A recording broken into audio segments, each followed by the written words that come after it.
everybody. You're listening to the Big Chill Podcast. This is episode 440, House of the Catfish.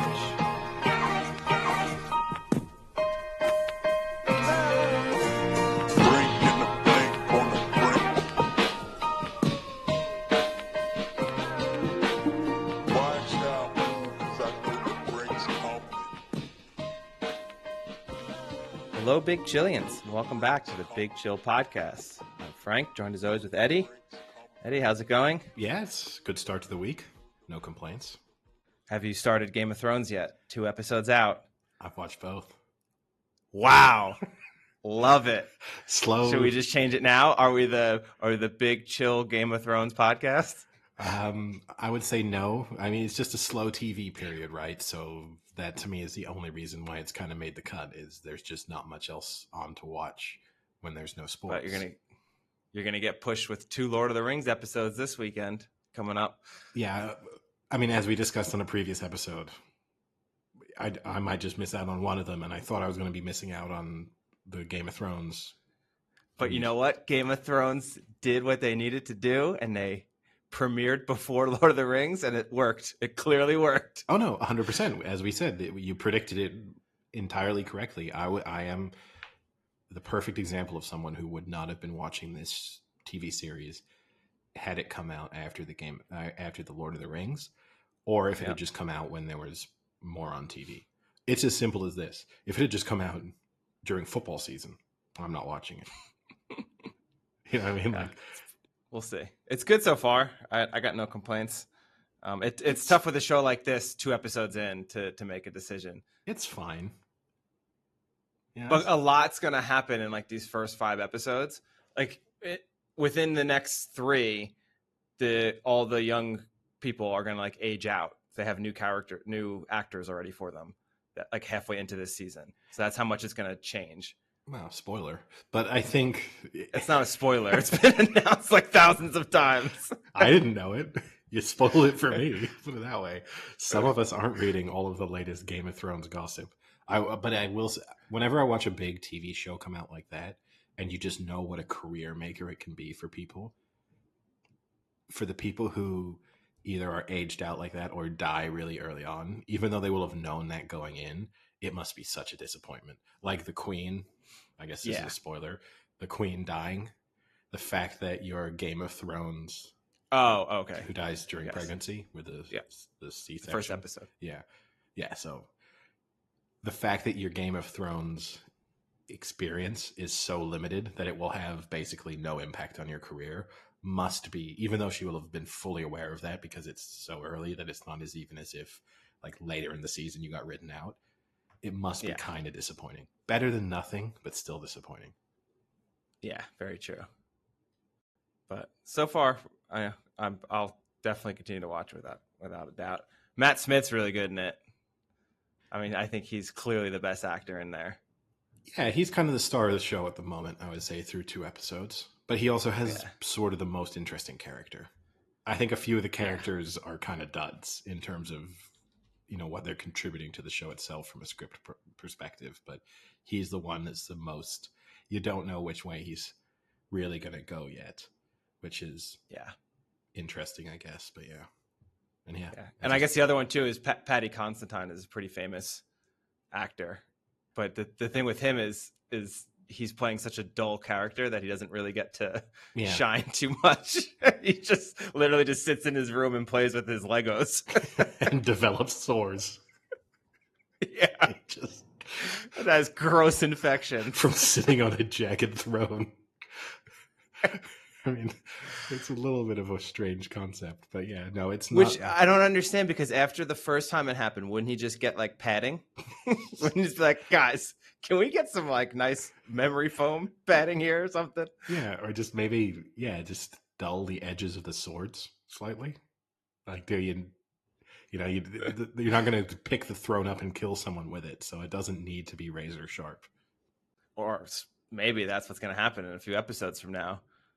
He's going to pick someone up and just smash them onto the Iron Throne. Impale them. Yeah, it's possible, yeah. What do you think of the visuals? Because a lot has been made. This is the new way they're doing a lot of the special effects now, where it's instead of a green screen, it's like one massive LED monitor behind them. Yeah, like And they they did with put Star up the Wars. things like they did with Mandalorian. Yeah. Yeah. Yeah, they look pretty good. The I dragons are think it looks pretty still good. the dragons are still a bit iffy to me, but I mean, I don't know what I expect if you see it like. They look a lot better than the original Game of Thrones. Yeah, but I'm not blown away by the visual effects. I'll put it that way. But it's certainly it's not taking me out of the experience. Like I'm not disappointed with it, but at the same time, I'm not going, "Wow, this looks totally realistic." It doesn't look as stupid like the GIF of the kid throwing himself out of the tower. Yeah. You know that, and when you look at that with The that one, episode 1 of season 1 of the original Game of Thrones. yeah, and there the graphics are just the visual effects Terrible. are just awful. So it's not like that, sure, but I wouldn't say it doesn't appear groundbreaking in any way. But then what do I know about visual effects? Well, it'll be interesting to see when the new Lord of the Rings comes out if there's a difference between the two and which one will be better. I'm sure James Cameron will be really disappointed. James Cameron, what am I saying? James Cameron. No, you know the New Zealand guy who does Lord of the Rings. Peter Jackson. Peter Jackson, yeah. Fucking hell, Eddie! You just made so many nerds that we just lost every nerd that listened. At least I caught myself. But you know, just two guys who are really into really long-term projects. They're interchangeable. You're gonna try and avatar us on a fucking Lord of the Rings show, Eddie? Come on. Well, one of them explored, the deep seas, and the other one brought World War I back to life. So they've both got weird side projects and really long-term movie projects. But yeah, I would think Peter Jackson would be extremely disappointed if he is not able to outdo, because Peter Jackson's one of those guys where that's what you associate with him is kind of groundbreaking visual effects on all of his projects. Yeah. So if he's not able to outdo Game of Thrones, he'll be disappointed. Yeah. Well, I mean, I'm just concerned that you said the dragons don't look too realistic, which makes me wonder where you're seeing your dragons on a daily basis. You know what they're supposed to look like. Yeah, I know. I encounter them every once in a while. Now, I know you always like the updates on things that I am seeing regularly on social media, talking about me encountering dragons. It seems that Instagram has decided I might have seen enough of the couples having the fake interactions with each other that drive me insane. And instead, I guess with it being time when people are going back to college, I am being overloaded with sorority, like rush videos of them doing. What are you clicking on Instagram? I haven't clicked Oh my God. But just like them doing choreographed dances in front of their sorority houses. This is just what I see now at least 4 times a day. And also the thing that blows my mind and kind of amuses me about it is sometimes they're like really small schools and fairly small sororities. Because then I'll go and look. And this is a reason why I'm definitely seeing more of them. I will be like, why is Instagram suggesting this for me? And then I'll go and look at their page. And only 1,300 followers or something, and then it's baffling me even more as to how the algorithm decided that should land at my feet. But there it is. Man, someone's got to take a deep dive into what you're clicking on Instagram because this is disturbing. Yeah. I'd be less worried if you said you were just getting a lot of dragon videos.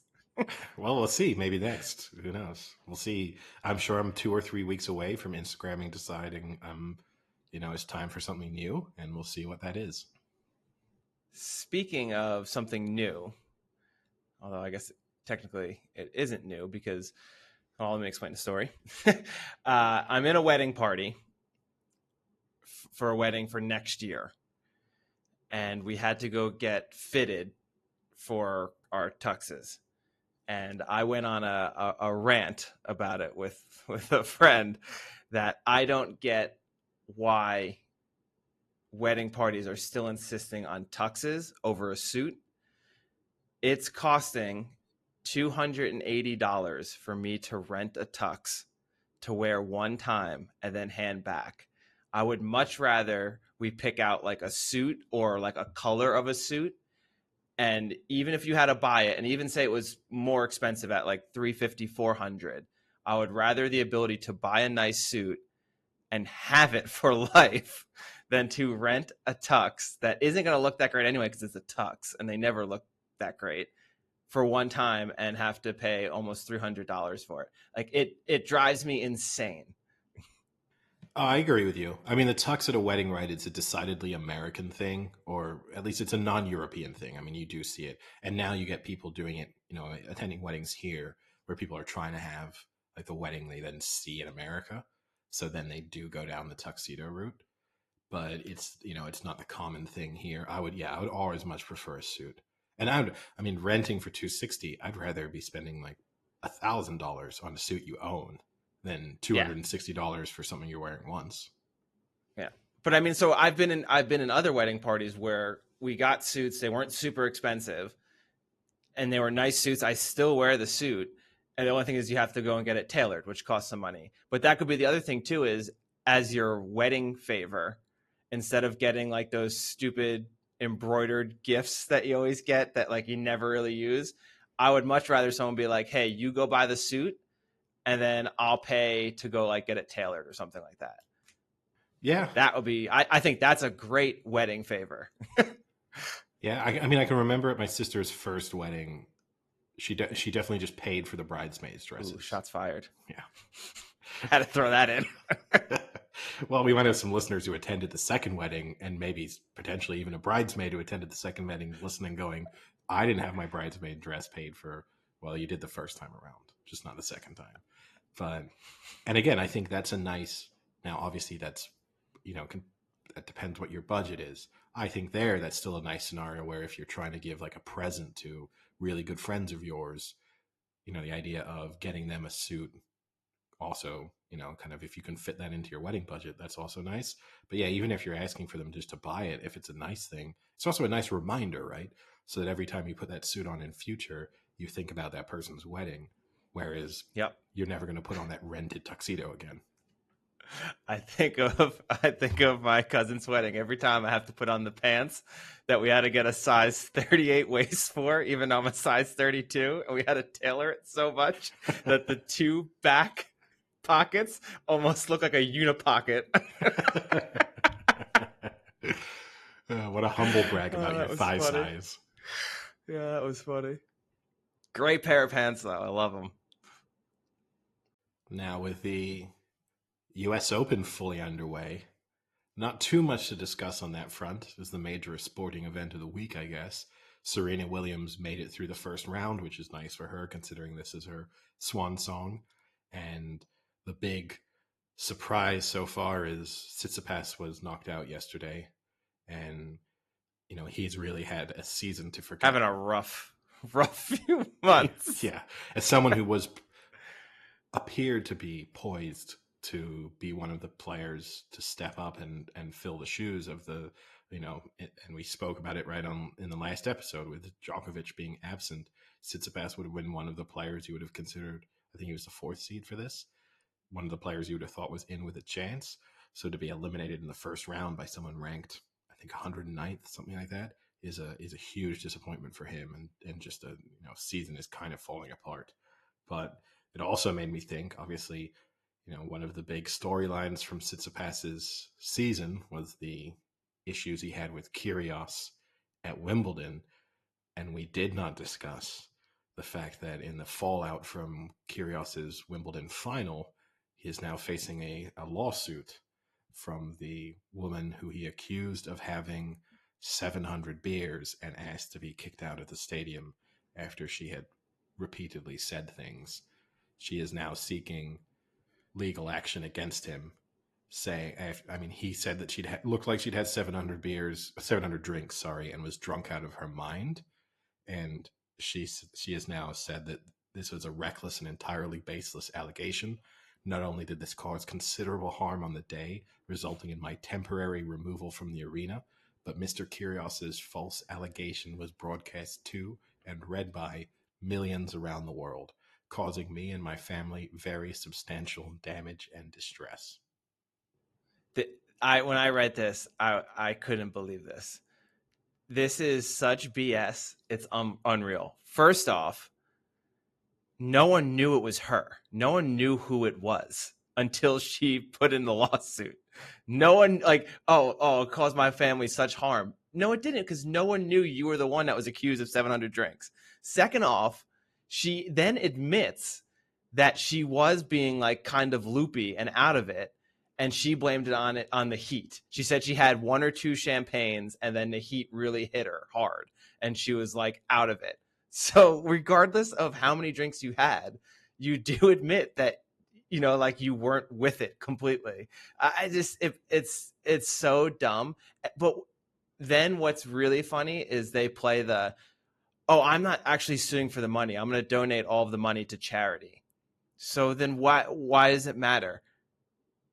Yes, and also, I mean, she's not suing him immediately, right? She made this. The part of the statement was, "I hope that Mr. Kyrios will reflect on the harm he has caused to me and my family, and offer a prompt resolution to this matter. However, if he is unwilling to do so, I am committed to obtaining vindication in the High Court." I think she wants it. She did this to make herself known. Yeah, Do you know what I mean? Yeah. Like there, no one knew it was her. I mean, I guess we're making because there wasn't even video. Because video would have come out 100% if a famous tennis player accused someone in the stands of berating them and having 700 drinks and being drunk. If there was video or photos, someone would have said like, "And this is the woman," and have her be like, like sloshing around. See, I think she might. I'm not entirely certain that she didn't at some moment in time get shown on TV during that exchange. Now, I don't think it was substantial in terms of how long she then appeared. Is there a possibility that friends, family, employer saw that and went, "Oh, that's Susan. Susan's really drunk at the Wimbledon final"? Like, I think I can't rule out the possibility that that's the case. And I guess that would be embarrassing if that's you. But I mean, I'm not going to go and try and sue Kyrios as a result. Like, I think I would be just disappointed in my own behavior that I even got to a position where that was a possibility. And then I would want to just quickly sweep it under the rug and tell people I know I wasn't actually drunk. I was just trying to encourage him, and maybe I went a little bit too far. But I don't know. That's the other thing I don't understand is he was complaining that she was like annoying him, but then she says she was encouraging him. So what was she saying that she thought was encouraging that he thought was like mean spirited? Well, I think she was just annoying him. And I mean, you think that's what it was? Yeah, and you just have to factor in this is Kyrios, right? He gets annoyed by a lot of things, and is not exactly someone who doesn't have he has a long history of fan interactions, both positive and negative. So I don't think you necessarily have to do a lot to set him off. So it's entirely. She claims that she was just trying to let him know that not everyone in the stadium was against him and that she liked him. I can entirely I don't disbelieve her in that fact. She could have just been yelling like, "Kyrios, I love you," blah blah blah blah blah, and him going, "I just want her to shut up and get out of here." I mean, the guy screams at his own box 15 times a set, right? So I think we can't rule that out. Maybe, but altogether, just a pretty ridiculous incident in general, I guess. I don't know. I just think it was so pointless. Yeah, but speaking of, I guess, controversies, and also taking us a little bit back onto the TV topic, I know that both of us have watched the Manti Te'o documentary that came out a week or so ago on Netflix, a 2-part documentary that looked into the catfishing incident that, I mean, fundamentally derailed Manti Te'o's career. I thought it was a pretty well-made documentary. It was interesting. I think they did a good job of getting lots of people to speak on camera extensively. I think obviously the two main people you needed in that story being both the person who carried out the catfishing and Manti Te'o himself, having both of them feature so extensively is great. I do admit the one person I maybe wanted to hear from, and I can understand why she didn't do it, but was the person whose photos were being used. Like, I kind of the wanted identity that was stolen. yeah. routinely, because part of me, what I thought throughout the process was like, if you're her and then you know that Manti Te'o is kind of into you and he's a football superstar, isn't there part of you that wants to almost reach out if she were single and go, hey, I'm the real person.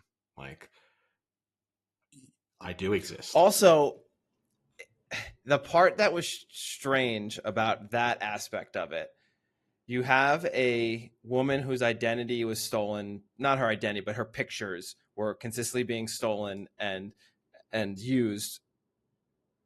It got to a point in the media that they were showing these pictures, especially when his apparent fake girlfriend had died. These pictures were being used. I can understand that maybe she's not a sports fan, isn't watching ESPN, but how that no one that knows her didn't notice on ESPN her picture continually popping up and being like, hey, you know what's really strange? Your photo's on ESPN with a different person's name, and you're saying you're Manti Te'o's girlfriend, like, or at least that was strange to me. Or at least that it never, no one ever, it didn't click with anyone. Or someone just saying, you look a lot like Manti Te'o's girlfriend. Even if they haven't realized that is actually her photo because they're old photos or whatever, but just saying, hey, you know what? Isn't it crazy? Like that girl. And also, I think you're right, because even when you then factor in the fact that it's like they're all Hawaiian, such a kind of insular society, that Manti Te'o would have been an even bigger deal within that community. And there was such a tremendous overlap in terms of all of these people kind of knowing each other to some degree, that you would have then thought someone would have said, isn't this weird? Like this guy who's from our town or whatever, who became an absolute superstar, his girlfriend who supposedly died in Hawaii looks a lot like you. Like, I do agree with you. But then I don't know. They talk about when the story started to unravel. I would encourage people, obviously, to go and watch the documentary itself, because we're not going to do like a full breakdown, obviously. But they do talk about when it starts to unravel, that there are people commenting on social media that they know who the real girlfriend is and stuff. So maybe there were people saying all along, oh, this is, maybe, we know what's going on here. I felt really sorry for Manti Te'o throughout the documentary. I do, in that respect. See, I did not. The thing that I still don't get is, in a sense, how you fell for it entirely. And mostly what I don't get, the moment where I just went, no, this is too much, is the coming back from the death moment. Like, that's the time when I would have immediately thought to myself, no. Now, wait, what one are you talking about? The time where she was on her deathbed with cancer, or the time that she actually died and then came back? The time when she actually died. Okay. The cancer bit, I think I could have probably... Again, I don't think I'm falling for any of this, but we have to take her. He's a really young kid, pretty sheltered, I'm guessing, in terms of his interactions with girls, with the fact that he's Mormon. I think you do have to consider that part of it, that's probably changing the dynamic in terms of how he's interacting with women. I actually didn't know he was Mormon until watching this documentary, I have to say. And I just assumed because he went to Notre Dame that he was a devout Catholic. But I think that bit I can get, but when you have the whole death thing happen and then she calls you and goes, Manti, it's me, can't you tell who it is? I just had to fake my own death.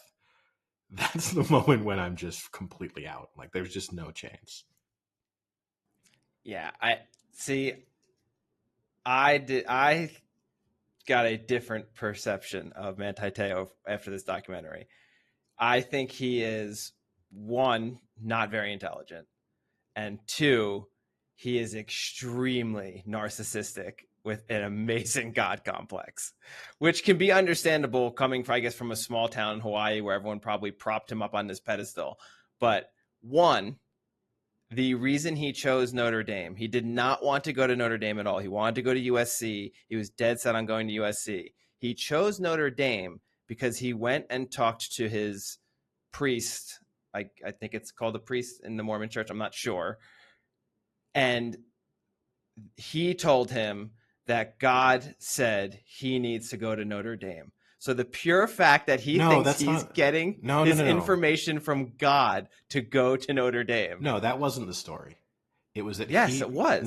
it was that he'd made his decision to commit to Notre Dame, and he went and prayed. It was like the day he was going to make that commitment, and he prayed. Oh, you've got to go back. Okay, You've hold got to on. go back. Before you tell me that, let me finish how I interpreted the story, and then we'll go back. But he prayed, and then he was going to go and like walk into some office to, I guess, confirm the news that that's where he was going to make the commitment. And on the way there, he bumped into whoever it was, the bishop or whatever title he had within the Mormon Church, who then told him, "Oh, I always thought you would go to somewhere like Notre Dame because you're going to go to USC and just be another Hawaiian, but I thought you were going to go somewhere like Notre Dame and be Manti Te'o." So he didn't say God told him. I'm pretty sure I'm right on that one.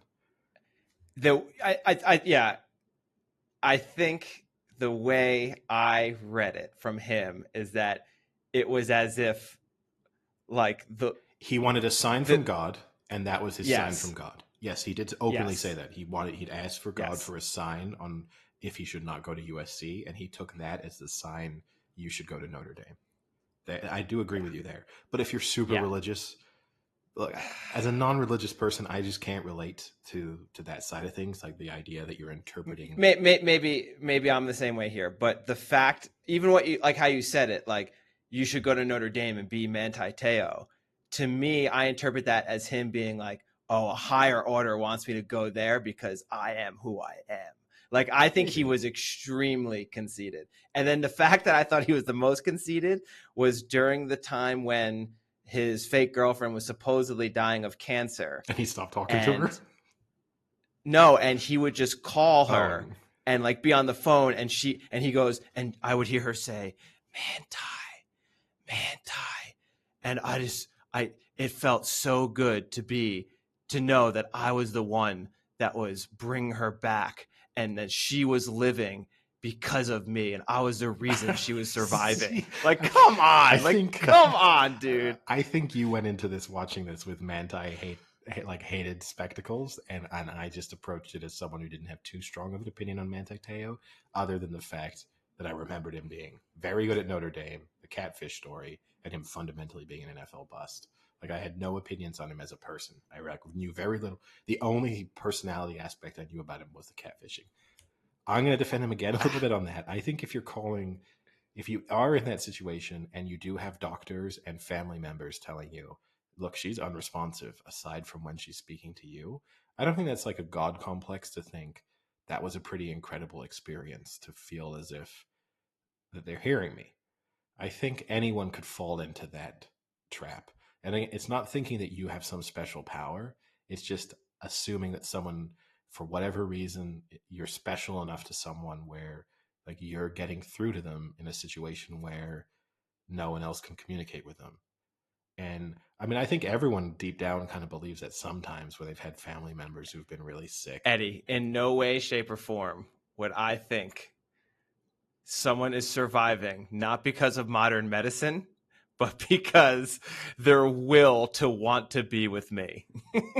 I don't know. I think you're going to have a lot of people listening to this, Frank, who disagree with you, who've had family members. Their will to want to be with me, never having met them in person. Well, there you're adding and talking to them for 2 years. Yeah, I mean, if you're going to tell me your wife of 60 years is the reason you're surviving, okay, maybe. No, see, but there you're adding another element to the story, which I agree with. I just think you're going to have a lot of people listening to you here many of whom may even have personal experiences of something kind of similar.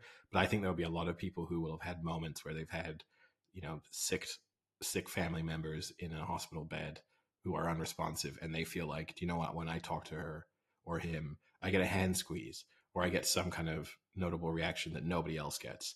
And you would have a doctor telling you, keep talking to them. They are hearing you. So I think, yes, to say that was the thing that cured her over modern medicine, of course, that's a little bit extreme. But to think that maybe in some way you are helping someone in a difficult moment, I can buy into that.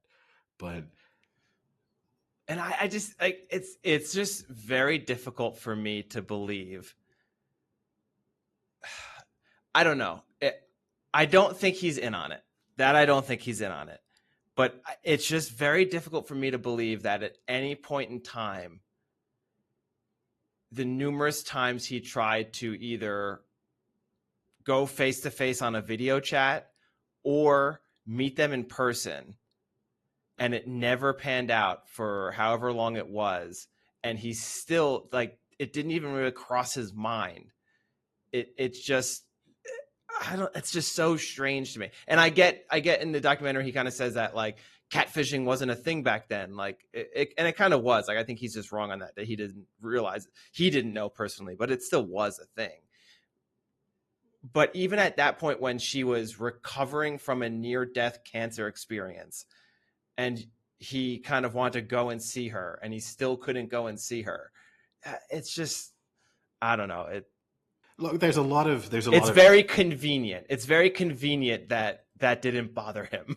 no, there's a lot of issues there, and I do think there's part of me that thinks where I think he doesn't come across necessarily that well is in some ways like how legitimately caring he is for this supposed girlfriend in not putting in that effort to I've got to go and see her or I've got to attend a funeral or whatever. They never really discuss the funeral element in the documentary. If you see what I mean, like that never really gets brought up. That Yep. that neither his parents talk about speaking with the brother or the cousin, whoever it was supposed to have been, for hours, but there's never a moment of, and we asked what's going on with the funeral, and no details were shared. There's that part of it. Now, I guess catfishing was definitely a thing because this is what 2012, 2013. The TV show Catfish on MTV debuted in 2012.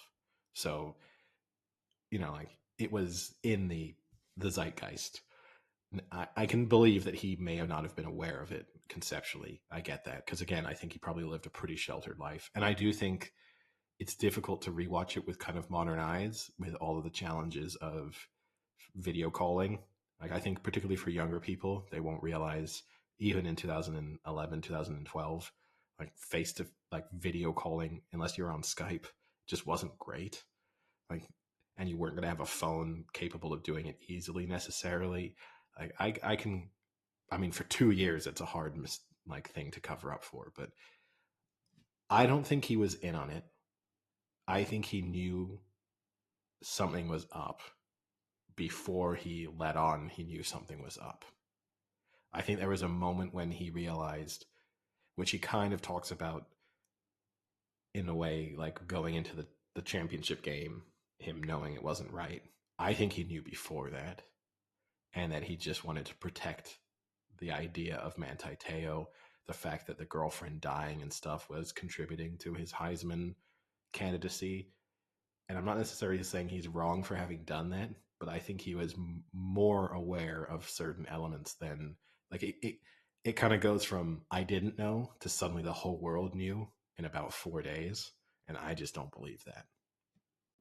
I haven't finished the second part, but I Oh, would actually say the second part is kind of actually better for me because I think it's cool to see how quickly they figured out she was fake. Like someone outside of the story, like once they're like, is she real? Let me check. And within 2 days, they're like, no, she's fucking fake, 100%. yeah. Like it was so quick. If you haven't seen the ending, then I do think you're missing an important part of the story. Because my other big takeaway was I do feel a little bit sorry for him that he got sold up the river a little bit by everyone else around him. They just started disassociating themselves with Manti Te'o, and they were happy for him to look as bad as possible as long as they weren't looking bad in the process. So I think Notre Dame should be slightly ashamed of themselves that they were just worrying about Notre Dame's image and not the well-being of a pretty young person who was going through an incredibly difficult, very public moment. So I think there should be an element they should feel a little bit of responsibility for it. I also think the documentary itself ends with him talking about the challenge of now having to face people in public and knowing that most people are making fun of him, but that he needed to continue to sort of play and interact with people and approach people with the mindset that maybe they did look up to him and were inspired by him and were being genuine in their interactions with him and not kind of waiting for the other shoe to drop where they've got a picture with Manti Te'o and then walk away laughing or whatever it is. I think that's a pretty sort of powerful element within the documentary, I will say.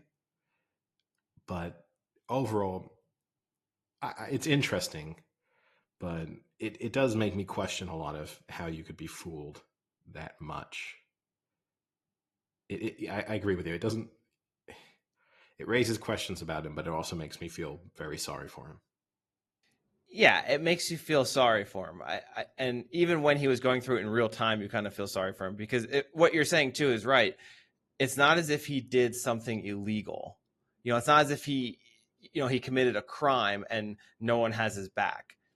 He got caught being an idiot and naive and kind of stupid. But at the end of the day, he didn't do anything wrong. You know, Well, and that's kind of disappointing. Even In if the you sense that everyone kind of just like stepped away from him and like let him sink. even if you think he was in on it, there's only two possible reasons as to why he was. One was because of the Heisman candidacy, and he thought that this was a great way to increase his sort of national awareness by having this storyline attached to him. And the other one, which I think is pretty awful that they talk about in the documentary, just the suspicion that he's gay and that he got this fake girlfriend to cover up for the fact that he was gay, which in many ways a terrible way to try and cover up. And I'm sure there are plenty of people who do this, and it's not something I can directly relate to. But if you are a semi-famous person trying to cover up for the fact that you're gay, having the fake girlfriend is not a great way to do it, because you probably know sooner or later it's going to come out. I could have just not had a girlfriend, particularly as a Mormon player. Like, no one would have thought anything if Manti Te'o had just said, "I'm Mormon and I won't," like, I'm not. I'm waiting for the right person. I don't exactly have casual girlfriends and meet people. Everyone would go, "That sounds pretty Norman. Norman. That sounds pretty Norman. A normal Mormon." Yeah, I agree. I'm just surprised he decided to do this because at the end of the day, maybe you do feel more sorry for him, but you still step back thinking, man, how did he fall for that? Like it doesn't really help his image too much. And if anything, like you said, it just brings it back and reintroduces it to people who maybe didn't even know about it the first time or never heard of it the first time. And now you have another audience who now knows him for being the guy who got terribly catfished. That bit's definitely true. There's a lot of people who will watch this documentary who don't watch football, who definitely don't watch college football, who aren't American. Because it's a Netflix documentary, there's going to be a lot of people who now know who Manti Te'o is and know about this story. I guess the advantage of it is they're being told it in the way he would, I assume, like it to be told to some degree. So at least he has some control over that narrative. Now, this isn't, again, this isn't judging him. I agree with, he doesn't look great. You kind of watch this and think, no matter what, this is weird and a bit dumb. But I think we're going to see more of Manti Te'o now. He had completely disappeared. He was out of the NFL. He does no media. He's just gone. I would not be surprised if in the next 12 months we start to see Manti Te'o on College Game Day, or some, particularly in the college football world where his college career is so impressive. I think we'll just start to see him figure in that respect more. So his motivation for doing it is probably, yes, this is extremely embarrassing. I don't personally think I could have sat down with a documentary crew and talked through this experience. I would have felt so embarrassed by it, and make my parents go through it again and stuff. The whole experience, I think, would have been too difficult for me. So I have a lot of respect for him for being able to do it. But I do think the goal from that for him is to kind of put the Manti Te'o name. And look, he's appearing on. I'll put it this way. I think if a year ago we'd wanted Manti Te'o on this podcast, we would have had it easily. And now Manti Te'o is going on huge, like the biggest ESPN podcast. Like, wouldn't surprise me if you see Manti Te'o on Joe Rogan at some point talking about his story. So he has put himself into a different stratosphere in terms of maybe what his media future might look like. Speaking of his parents, his father didn't seem too happy about this incident. Oh look, he came down on him pretty hard. but that made me also feel like it was all more genuine, you know. And you saw the pain that his parents, like the genuine embarrassment. What I would take away from it is great transformation from his dad. His dad has lost a ton of weight, like unrecognizable. The Yeah, yeah. Manti Te'o dad in 2012 to Manti Te'o dad in 2022 doesn't look like. I mean, Manti Te'o looks different. To use the kind of term people would, young kids would be throwing around, he had a bit of a glow up, you know. So already Manti Te'o looks a little bit better, but his dad definitely shed a lot of pounds. That shows what your child going through an incredibly stressful time might do to you. Well, Eddie, we've come to that time in the podcast where I'm going to bring us into a BuzzFeed article. Your About, favorite. is it a BuzzFeed article on the Live Golf Tour? Do we get to do our world get to No, combine? no, not yet. I will look for that article in the near future. But this one I wanted to bring up because I know you have a funny story about it. And I would love for you to retell that story because it cracks me up. Okay. I'll read you the title and you tell me if you can remember the story. All right. And if I can tell the story on the, do you think, are you confident I can tell the story on the podcast? I think so. Okay. People swear by these really unusual but supposedly mind-blowing food combinations. And after trying them myself, some genuinely shocked me. I'm trying to think of what my my food combination story is. It involves watermelon.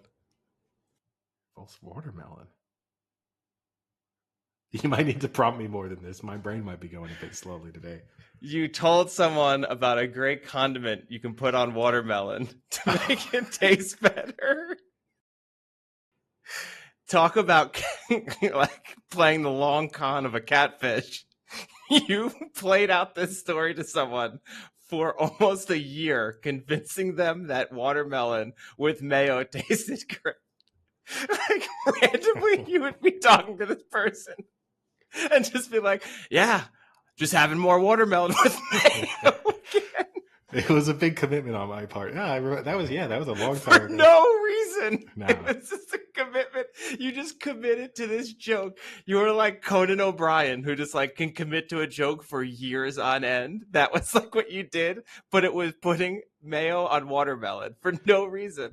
Oh no, I would encourage people. I think if you can just like at some moment you're bored in a conversation and you can just throw out a random detail that you can just bring up from time to time in the future, you will eventually convince anyone of almost anything.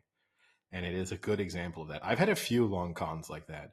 I once convinced someone talking about Mormons. I convinced someone in my high school that Mormons had specifically evolved from bats, and because we had two Mormons in my high school who had they were like double jointed with their shoulder blades, and so their shoulder blades popped out a lot.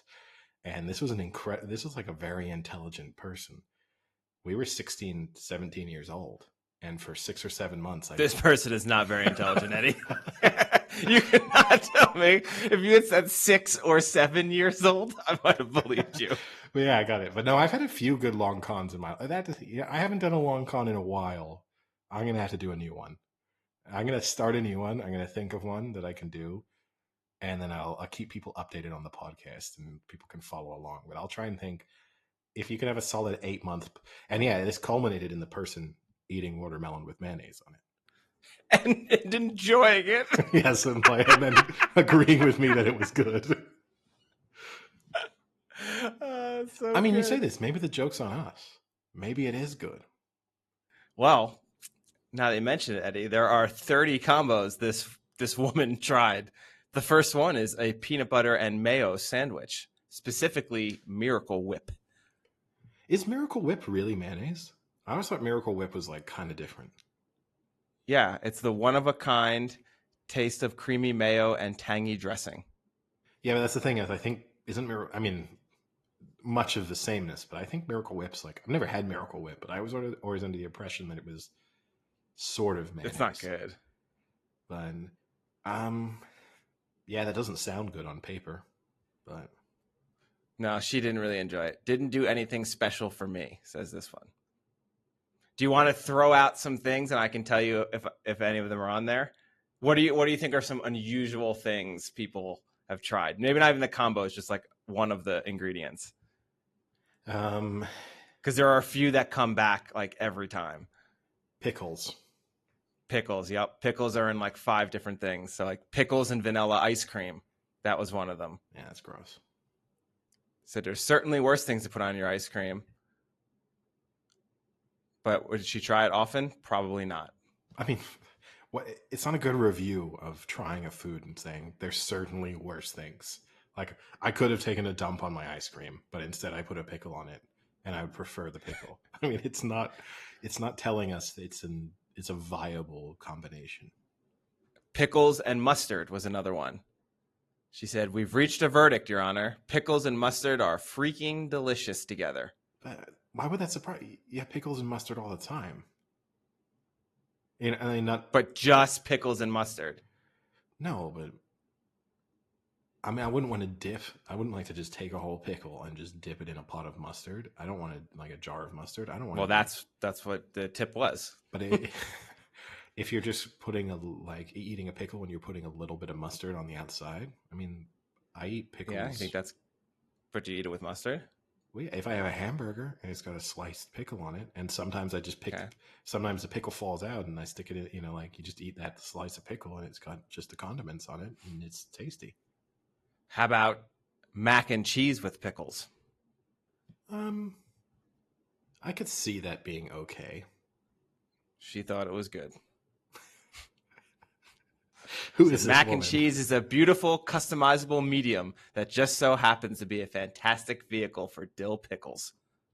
Yeah, it's believable, especially if you're dicing them up and just kind of stirring them into the mac and cheese. So it's just adding that. I wouldn't probably want to stick a whole pickle just and like scooping mac and cheese out. But who is? How about this one? Is this just a random BuzzFeed employee? Yeah, of course. How about this? A peanut butter, dill pickle, and bacon grilled sandwich. I don't think I'd want it. I'm not a huge peanut butter fan, so this would be my issue. But I can wrap my head around how that's okay. Somehow, I don't hate this sandwich, even though my mind tells me I should. Do you ever have the Elvis sandwich? Now that's good. The peanut butter, banana, and bacon, like grilled. No. That is good. I don't know about the pickle. So, and then a lot of the other ones were like flaming hot Cheetos were featured in a lot, like flaming hot Cheetos and olives, flaming hot Cheetos and vanilla ice cream. There weren't any that flaming hot Cheetos and French onion dip. Like is that really that gross? It's like dip. Yeah, except the chip happens to be a Cheeto. Just a slightly different chip than you would expect. Yeah, no, that sounds... I mean, what we're going to really have to ask the listeners is what do they enjoy more? When we go through BuzzFeed articles or when we talk about the Live Golf Tour, and that can influence our content in the future. And if you want to have an input on that, you can follow the Big Chill Podcast on Instagram or on Twitter or on YouTube, and you can comment there and let us know which one do you prefer. Do you love them both? Do you hate one? Do you hate them both? You can let us know. How about scrambled eggs with salsa? Yeah, that's really strange. Welcome to fucking Mexico, you idiot. Yeah, I mean, you have like a breakfast burrito or a breakfast taco. That's pretty much that. Also, people regularly have like ketchup with eggs. So that's again, kind of the same thing. Yeah. And then some are just like oddly specific. Cheddar cheese curds and caramel sauce. Like, what the fuck? I've never even had like fried cheese curds on my own. Like, that's got to be a very small group of people who at their house are making fried cheese curds. No, yeah, I mean, I've never had curds outside of poutine, so yeah, I mean, I've had just curds when I've gone to like a cheese shop. I don't think I have. And the grossest one was banana slices topped with Kraft singles. Yeah, I mean, I don't think that's necessarily the grossest. Like, I could definitely eat that if I had to. Like, if that was the dare, I'm like, that's not making me sick, but I'm not enjoying it. Now we talked about Manti Te'o, and we've talked about TV. There's obviously been, I guess, worth saying. We've previewed it a few times. Our NFL full season preview will be coming out in one of our upcoming episodes. But one of the big off-season debates has been Tom Brady disappeared for 10 days, 14 days, whatever it was, from the Buccaneers training camp. And there was pretty heavy speculation that the reason he had gone was because he was appearing on The Masked Singer, was the reasoning, with people like his ex-teammate. Yes, and the theory behind it being that he obviously made the decision to retire, and then he was going to be an announcer on Fox. The Masked Singer is a Fox program, so that he would have contractually committed to be appearing on The Masked Singer and had no way of getting out of it, and it was somewhat feasible for him to do, given the fact that it only took him disappearing for 2 weeks, and he happened to disappear at the moment when The Masked Singer is definitely being filmed. Now, there was pretty rife speculation surrounding this. I don't know if you saw, he's reappeared in press conferences now back at Tampa Bay Buccaneers. It appears Tom Brady is going through some sort of a difficult time. He looked a little bit, the worse for wear, and I don't mean that in a critical way, but just a bit gaunt and a little bit worn down in his press conference, and then just spoke about the fact that he's 45, and when you're 45, you get pretty big problems in your life, and life gets complicated. It was a little bit of a depressing press conference, I have to say. I did not see this, but yeah, I just feel sorry for him because it appears that and who knows what it is, and it's not nice to kind of speculate as to what it could be, but I felt sorry for him that it's a little bit like the Manti Te'o situation in some respects, where you might be going through something difficult and you just have assholes on the internet saying, I think Tom Brady's appearing on The Masked Singer. That's why he's disappeared from the Tampa Bay Buccaneers training camp. I also don't understand why people think that this means that the Tampa Bay Buccaneers are going to have a bad season. I don't know why a 45-year-old Tom Brady needs those extra 10, 14 days in training camp in order to have a decent season. Like, that bit doesn't make sense to me. If anything, it's going to help them. I mean, he's 45. How many good days has he got left in him? Well, that's even more depressing. But whilst we might not cover the Live Golf Tour on this episode, although we can note that it looks like there's a few more players signing up, Novak Djokovic, who we've previously mentioned for the fact that he is missing from the U.S. Open, his PTPA, a proposed breakaway tennis organization, closed a $26 million investment round this week. So there is a possibility that tennis might be going the same path as a Live Golf Tour, maybe. I don't think it will be quite as big of a breakaway, but I could certainly see some rival events being sprung up. This is not the first time Gerard Piqué was pretty heavily involved in an organization that was trying to do something similar. But just interesting to see that this might be becoming a little bit of a trend in the individual sports scene, where you have players trying to create rival tours or tournaments. Is PK doing that because now he needs to find a new wife? No. PK, this is long before the Shakira breakup. You don't really hear much about that, I have to say, as to... Oh, it pops up on my Facebook all the time. Oh, really? Well, there you go. I get sorority girls and you get Gerard Piqué, so... I get Gerard Piqué, Shakira news, and I get who's going to be the next James Bond. And if you're interested, Tom Hardy odds have dropped have gone in his favor significantly in the past week. So there's a hint that Tom Hardy might be the new Bond. He was like 1-12, and now he's jumped to like 1-5. You mean 5-1? Yeah, he's 12-1. Yeah. Now he's like 5-1. He was 1-12 on. Yeah. Yeah, I would be surprised if it were Tom Hardy. Just doesn't seem like a Tom Hardy style move. But no, and it also doesn't, because in the other articles I've read that have popped up, they're looking for someone much younger. They want a younger person because Daniel Craig started out later, like older in age, and they're kind of limited with what they can do. So they wanted to start with maybe someone that's much younger and do like a young James Bond story for 2 or 3. See, here's the thing: is I don't understand Movies. sometimes how the Instagram algorithm fully, like, how it brings things to my doorstep because I don't really engage with a lot of it. I know how you get the James Bond articles because you actually read them. Yeah, it's very true. I get a ton of Marvel ones, and Marvel has the worst clickbait ones ever, and they get me every fucking time. Speaking of Tom Brady, though, I don't know if you saw that his last ever, what was supposed to have been his last touchdown throw, that ball has gone back on the market because, Oh, I did not. We discussed that this would happen. yeah, so originally sold for $518,000 only hours before Brady announced that he had unretired. And that, What a great life choice that was. yeah, is now back in an auction, which closes. I think it closed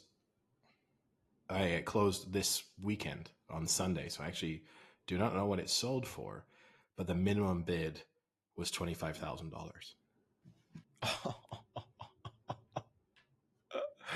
Oh, that's cutting your losses, all right. But I mean, the way you can spin it, I think, is you say this is the infamous ball that was the last touchdown throw that no longer was. Yeah, no, for That's got to sure. be worth something. I saw people commenting on it because I saw some of the coverage of it in the news, and people were commenting saying, "Well, now it's just a normal touchdown, like normal NFL game day ball, so it's worth, like $500." It's not a normal NFL game day ball. Like there is so much of a story attached to that ball than there would be just an average, even if you want to say an average playoff game ball. So, yes, it's not worth anywhere near the amount of money that it was going for first time around, but I could definitely understand someone buying it. Like I think it would be I think it's a cooler object now than it was if he had never unretired.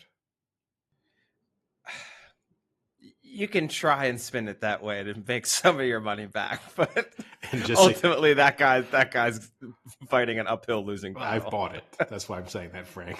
And here it is. I spent 700,000. Yeah. I, The guy made money. I put it this way. I think the difference is for $500,000, I would have sold it no matter what. Like there would have been no moment in which where that piece of memorabilia would have been worth more to me than $500,000. However, now if you're expecting to sell it for $25,000, $30,000, and then you're imagining you're losing obviously fees to your auction house and taxes, so you're maybe walking away with, $15,000. If $15,000 wasn't going to make a significant difference to your life, at this point, I would now hold on to it. Now it would be, I want that ball sitting somewhere in my house, and I'm telling the story of every person who came to your house. Like that would be the thing. You would tell that story to every time you went to a bar and you were like, what's your go-to story? I'm the guy who had the supposed last touchdown. Like that's like, oh, meet Frank, last touchdown guy. Like that's defines your life almost. Yeah, it certainly does. Eddie, stop trying to convince people to now buy it from you. And it is back on the market, and minimum bid Yeah. is 50,000. Yeah. This is like it's like the horror film It Follows, except instead of passing a ghost through sex, you're passing a cursed football through an auction. Okay, Practically the same movie. yeah, that's an interesting analogy. I would have gone like whatever, the Traveling Pants or Sisterhood of the Traveling Pants or something might have been a better comparison, but yeah, It Follows works. No, because this is horror. This isn't feel good. So Tom Brady turns up at your house if you own it. Yeah. I don't know if you've seen the movie too, because I can just picture because the whatever the spirit or demon or whatever, it just walks really slowly. So I just picture Tom Brady just casually walking down the street to your house. That's why he was gone for 14 days. Took him a while to get to Paris. It's a long walk. Yep. There you go. So any other news, TV shows, movies, updates you'd like to discuss? Well, I have a quick trivia question for you that's movie related. Okay. I know you're a big Harry Potter fan. Yep, I've seen one movie and never read a book. There you go. Huge fan. Yeah. How much do you think Daniel Radcliffe made from all of the Harry Potter movies, including ongoing royalties and merchandise? Well, I think I've seen And previous. I'll just specify there's 8 movies Yeah, I think because you have no idea. I think I've seen Super fan. previously that he has a net worth. I mean, these internet net worths, right, are just Not talk about his full net worth. no. Just I from understand, the Harry Potters. but I'm just working through my. I'm showing Oh, my work. okay. Okay. I think I've seen online previously that he has a net worth of something like $150 million.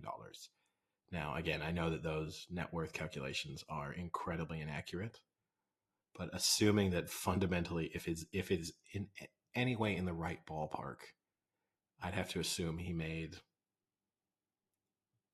$120 million from Harry Potter. It's reported that he's made $95.6 million, which Right. to me seems kind of low. I'd agree with you for as big of a franchise as it is, and from 8 movies, because Yeah. that means you're basically saying he averaged like $12 million a movie. Yeah. I mean, Which- he's fucking Harry Potter. You know, he Yeah. is, he is the main title character of probably I always mess this up. Is it the highest grossing franchise behind Star Wars? I don't know anymore. I don't even know how you calculate what. Well, I don't know if the Marvels count. Yeah, I don't know what franchises are anymore. If you see what I mean, like. But let's just say one of the highest grossing, right? Yeah. And then there's now, there's amusement parks dedicated to it, which I'm sure he has some tie-in to that royalty. It kind of seems low. He doesn't. Because I mean, the thing that will have screwed him, right, is the fact that he was just an unknown kid. So all of his original deals, I mean, he probably got paid like. You want to guess? I have it for the first movie. Yeah, $200,000. Nope.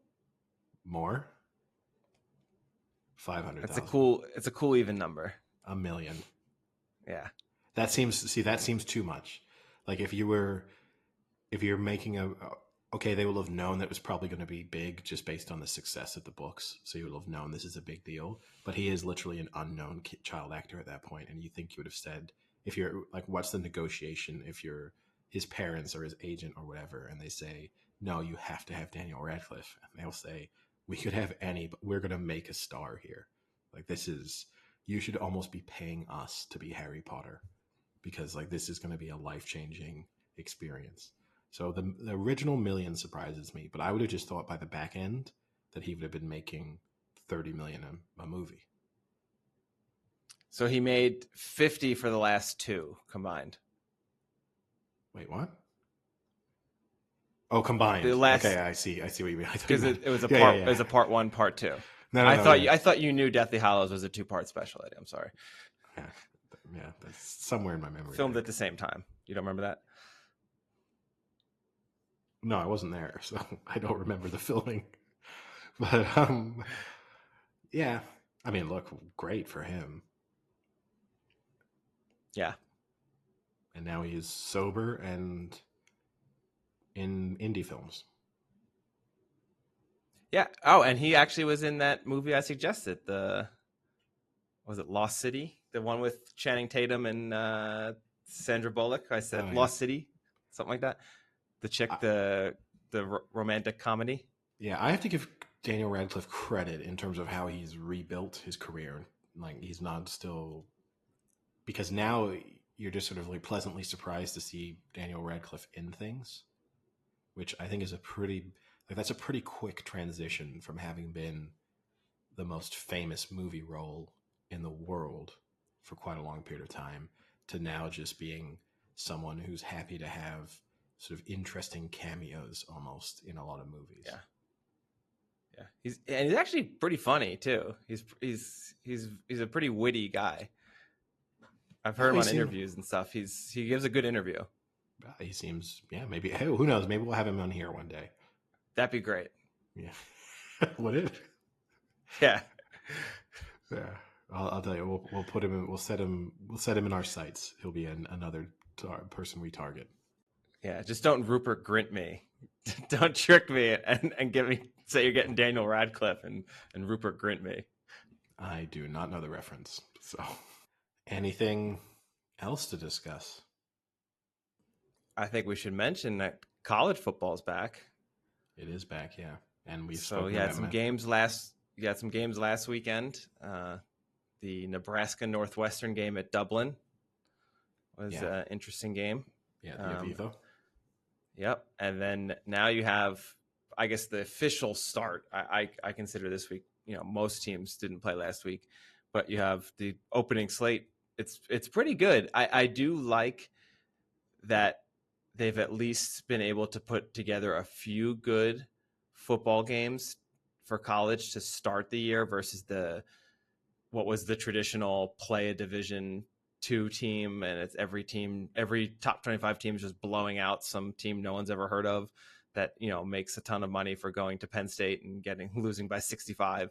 But this year you've got Cincinnati, Arkansas, so that's two teams in the top 25, and good for Cincinnati because they're playing an SEC team, so that might help them.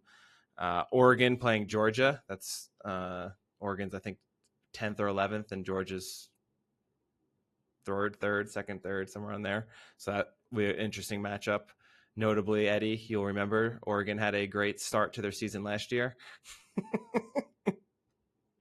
A crushing defeat to Ohio State that cost a lot of people a lot of money. And Ohio State is bringing it full circle, playing Notre Dame in the night matchup, number 2 versus number 5. So it'll be fun to watch some good football again. Yeah, and college football's smart about this, right? Like they need to start their season off with good matchups because they have to get some good matchups in. And I know, like, if you're into college football or if you're into football in general, you're just kind of in for the full ride. But for the slightly more casual fans, I'd put myself in that category, in spite of the fact that I probably watch college football most weekends. I don't have a college that I support or cheer for in any way. So it kind of removes me a little bit from, the kind of complete fandom experience. What about Ohio? Well, once you learn how to do that right, I'll get on the Ohio State bandwagon. Ohio. Still no, but is it Ohio? Oh, is that what it is? Wait, are you actually genuinely asking me? No. Yeah.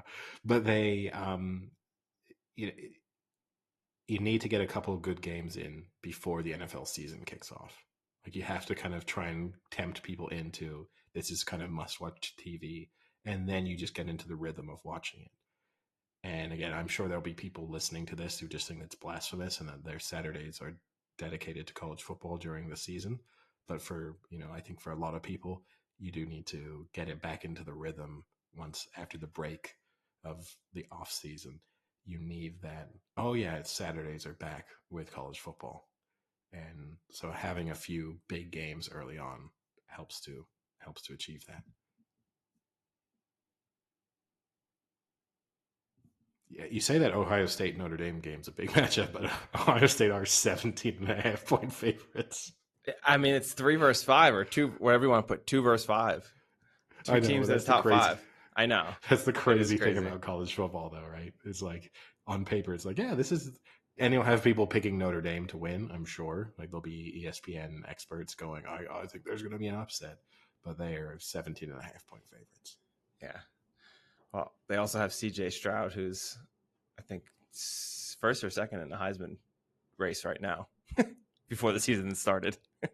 Well, if we can give him one tip, if he really wants to cement his place as a Heisman candidate, he should consider creating a fake girlfriend and maybe having her die off at some point during the season. it seems like that is one of the easier ways to ensure that you will at least make the Heisman ceremony, even if you might not get your hands on the actual trophy. And here you are saying you felt bad for him, and 30 minutes later, you're just ripping into him. I did feel bad for him. But I mentioned this to you off the podcast. The one thing that really bothered me about that documentary was the implication that in the national title game, that had it not been for this distraction, that Notre Dame might have been able to keep up with Alabama. That one linebacker would have made the difference. Yeah. If he had been a quarterback, and not to downplay the impact that a linebacker can have on a game, if he'd at least been the quarterback, I maybe could have believed that storyline, that their offense just sort of fell apart because his head was elsewhere. But to think that he just didn't, in a game in which they were totally blown out, that the issue was that their middle linebacker wasn't making enough tackles or getting a couple of sacks. That's why Alabama were just able to move the football on them at will, and why their own offense wasn't able to do much. That bit's the bit. It's a little bit of a stretch. But on that note, having praised Manti Te'o and now slightly criticized him, is that you didn't criticize him? You just mocked him.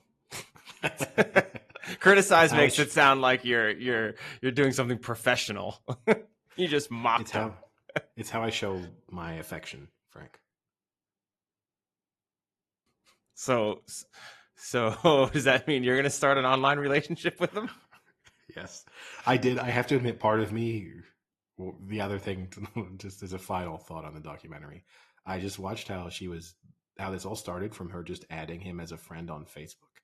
And then in my mind, I was like, damn, if I could go back 10 years, I should have just started adding random college football players as friends on Facebook. So not to catfish them, but to go back, here's one thing unless I missed it, I feel they never addressed in the fact that they should have at least asked, was there ever money exchanged? In which direction? Manti to her, or him, her. Where would he have had the money from? I mean, he was probably getting paid under the table at Notre Dame. Let's be honest here. This is back in the heyday.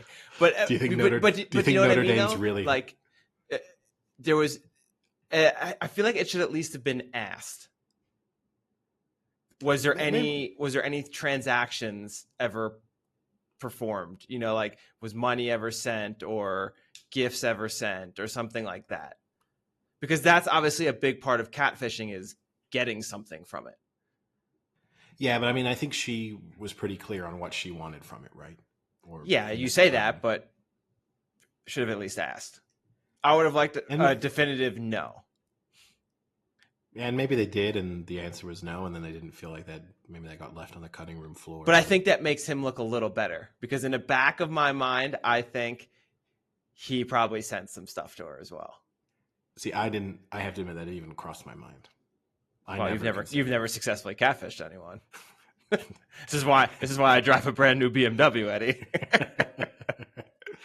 Because the only way it would have made me feel that he looked worse was if the money was going from her to him, and that he had somehow financially benefited from the scenario, and then that was meaning that he was sort of turning a blind eye on what obviously looked like a little bit of a scam because he was getting something out of it.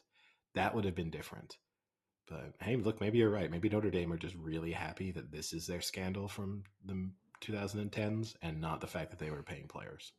Maybe that's why they distanced themselves. Yes. And then took an active role in this documentary. So, Manti, why is she living in that house we gave you? Oh, shit. But now, it's an interesting story. It is well worth watching, even if you're not a college football fan, even if you have no idea who Manti Te'o is. All right. Well, I guess with the second helping of Manti Te'o talk, I guess we can wrap it up. All right. I guess I'll do the bit you normally do, which is I'll talk to you later. All right. Cheerio.